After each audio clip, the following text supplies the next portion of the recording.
Olá, o Jornal Panorama está no ar com as notícias da Assembleia Legislativa. E hoje você vai ver. Sonegação, CPI decide não incluir nome de exportadores de café no relatório de investigação do colegiado. Comissão de Defesa do Consumidor ouve secretário de Estado sobre contratos da Cesan. Deputados debatem medidas para prevenir acidentes com queimaduras. Na segunda sessão ordinária da semana, 6 projetos foram aprovados. A repórter Nicole Espósito acompanhou os trabalhos e traz as notícias. Emerson, o plenário limpou a pauta de votações desta terça e aprovou 6 projetos. Entre eles, o que prevê a inclusão do tipo sanguíneo e fator RH nas cédulas de identidade emitidas no Estado. A iniciativa é da deputada Eliana Dadalto. É importante pela agilidade. Imagine um acidentado chegando no hospital e assim, tendo na carteira de identidade o fator RH e o tipo sanguíneo, agiliza o atendimento, né? E evita também muitos casos de óbito. Os direitos das pessoas com deficiência também foram contemplados em projetos aprovados. É o caso da matéria do deputado Amaro Neto, que assegura a quem tem deficiência visual receber as contas de água, energia e telefone em braille. Já a iniciativa do deputado Sérgio Majeski propõe adequar a nomenclatura utilizada na legislação do Estado. O termo portador de deficiência, quer dizer, você porta uma arma, você porta um objeto, mas uma pessoa não porta uma deficiência. Então, o termo correto, que inclusive já existe no Estatuto da Pessoa com Deficiência, o termo correto é pessoa com deficiência. Então, a nomenclatura em todo o arcabouço legal aqui do Estado, ela está errada. Então, é necessário você colocar desta forma. Isso foi uma demanda das próprias organizações que trabalham com pessoas com deficiência, que rejeitam o termo, né, a pessoa portadora de deficiência. Então, assim, e isso é uma forma também de, ao estar propondo isso, chamar a atenção também para a causa da pessoa com deficiência, né? CPI convoca empresários capixabas de comércio de café investigados em operação federal. Eles negam as denúncias e reclamam das dificuldades que tiveram para se defender. Representantes de empresas capixabas de compra e venda e exportação de café foram ouvidos pela CPI da sonegação de tributos. Os convocados foram flagrados na Operação Brocas, iniciada em 2010 em ação conjunta da Polícia Federal, Ministério Público Federal e Receita Federal. A operação apurou se empresas do ramo localizadas no Espírito Santo e em Minas Gerais receberam vantagens tributárias ilícitas. Todos os convocados confirmaram que foram alcançados pela Operação Federal e criticaram a impossibilidade de apresentarem defesa.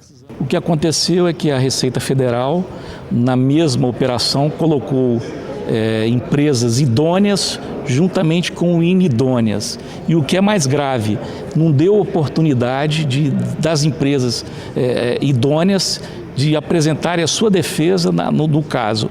Ela ouviu as pessoas que estavam realmente fazendo a sonegação, acatou os depoimentos dela e não nos deu o direito ao contraditório. Diante das informações prestadas, o relator da CPI, deputado Marcelo Santos, decidiu excluir do relatório final as empresas capixabas de café acusadas de sonegação.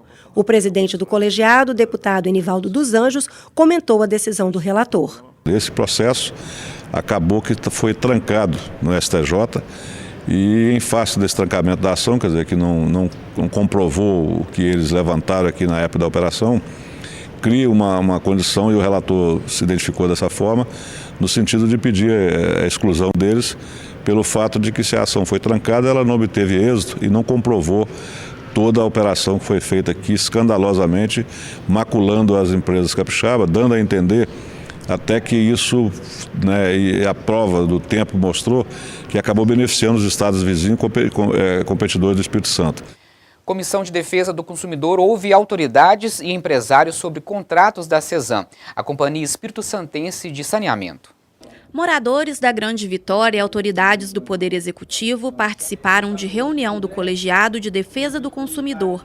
A comissão acompanha denúncias de falhas em serviços de saneamento básico e supostas irregularidades em contratos da Cesan.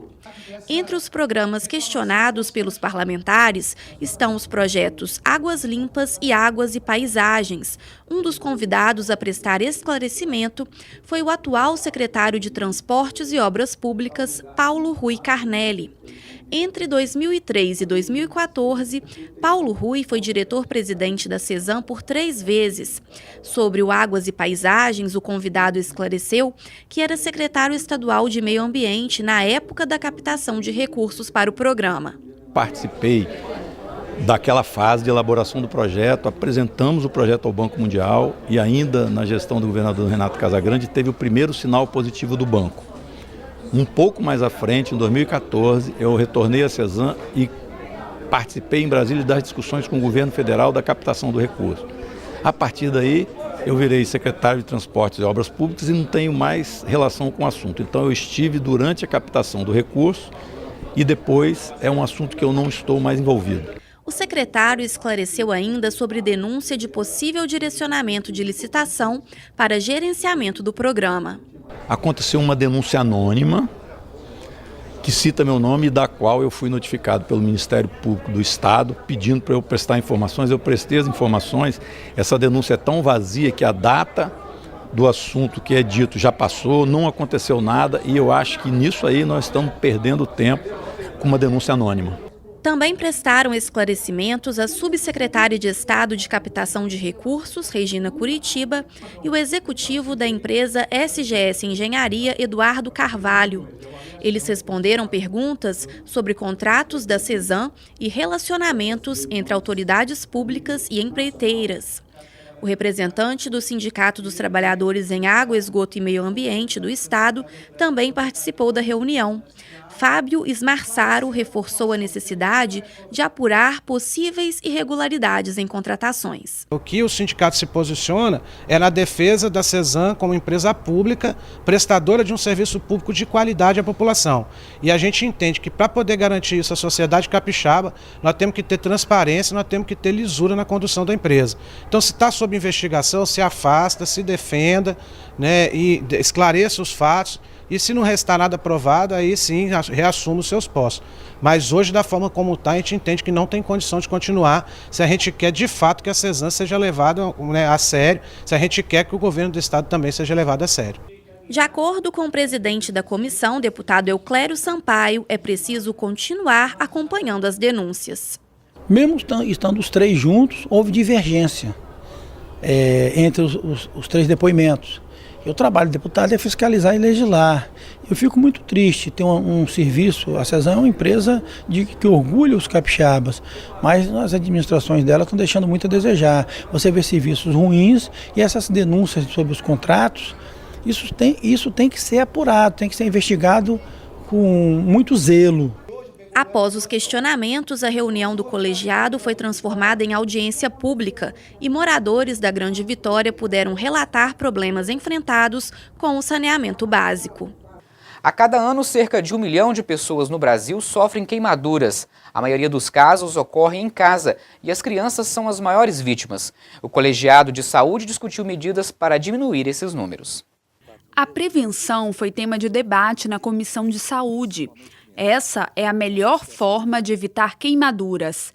No Brasil, são registrados 1 milhão de casos por ano, 80% dentro de casa, que poderiam ser evitados. Apesar de a gente tentar passar esse conhecimento nas escolas, através de cartilhas, através da própria mídia escrita e da televisão, mas muitos pacientes não têm acesso ou ignoram essas informações. Primeiro, evitar que a criança vá para a cozinha. O lugar de criança não é na cozinha. É claro que a pessoa hoje tem famílias, praticamente o ambiente da casa é uma cozinha, um quarto, um cômodo, tem muita dificuldade, mas evitar ao máximo ir para a cozinha. Porque ela vai puxar a panela, vai causar a escaldadura, o leite quente, o feijão quente, a água quente vai cair sobre a criança. O acesso ao forno, botar a mão no forno pode queimar a mão da criança. Proteger as tomadas para não levar choque elétrico, brincar com fio, isso pode gerar queimaduras extremamente graves. O acesso ao fósforo, ao isqueiro, ao álcool tem que ser escondido, bem guardado. Com internações longas, custo elevado e intenso sofrimento, as queimaduras precisam de um tratamento adequado desde o acidente. E muitas vezes o sistema público de saúde não está preparado.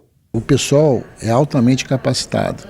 A equipe que trata no hospital público de um queimado é uma equipe multidisciplinar. Tem enfermeiras especializadas, intensivistas especializados, cirurgiões plásticos, terapeutas. Mas o problema maior é nos equipamentos, né, e na parte de dermátomos, de mesh graft, que é um aparelho para aumentar a quantidade de pele quando você vai enxertar um paciente. E também nas peles de todas as naturezas, para a gente ter acesso a isso aí que vai minorar o sofrimento, vai fazer acelerar o tempo diminuir o tempo de internação, acelerar a cicatrização da ferida, portanto, e com certeza marcar menos o paciente, gerar cicatrizes mais adequadas e menos sofrimento para o paciente e para a família. No Dia Mundial do Meio Ambiente, a Assembleia debate escassez de água e formas de preservar os recursos naturais. O desafio de preservação das nascentes foi tema de sessão especial na Assembleia Legislativa. O evento marcou os debates no Dia Mundial do Meio Ambiente, celebrado em 5 de junho. Esse professor da UFES, pós-doutor em recursos hídricos, alertou que é preciso conscientizar as pessoas da necessidade de economizar água, diante do grande desperdício que acontece no dia a dia. As pessoas pensam na água, quando sobra, como se fosse infinita e que pudesse desperdiçar ao longo do tempo.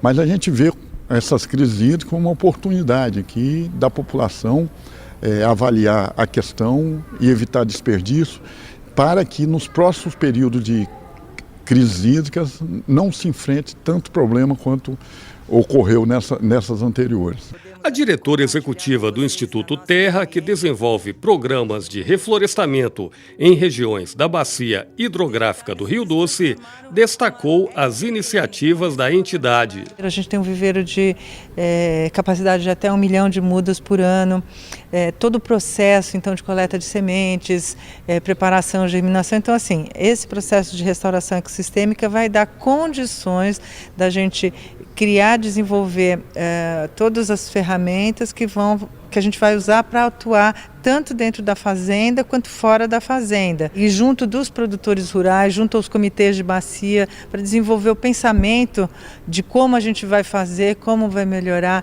toda a situação que a gente encontra na região, que é uma região muito devastada e que precisa do trabalho conjunto das pessoas. Para o proponente da sessão especial, deputado Padre Honório, a falta de gestão pública adequada dos recursos hídricos piora os problemas causados pela escassez de chuva.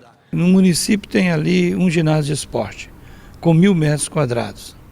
Se chove 800 milímetros durante o ano, quantos 1.000 litros d'água choveu em cima daquele telhado?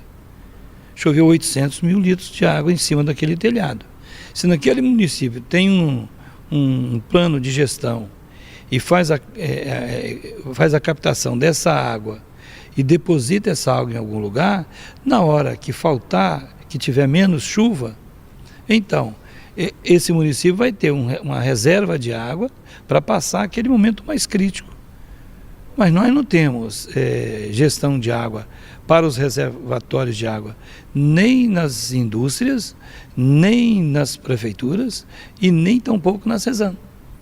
Então, praticamente todas as cidades, a água que vai para o tratamento é a água que vem no córrego.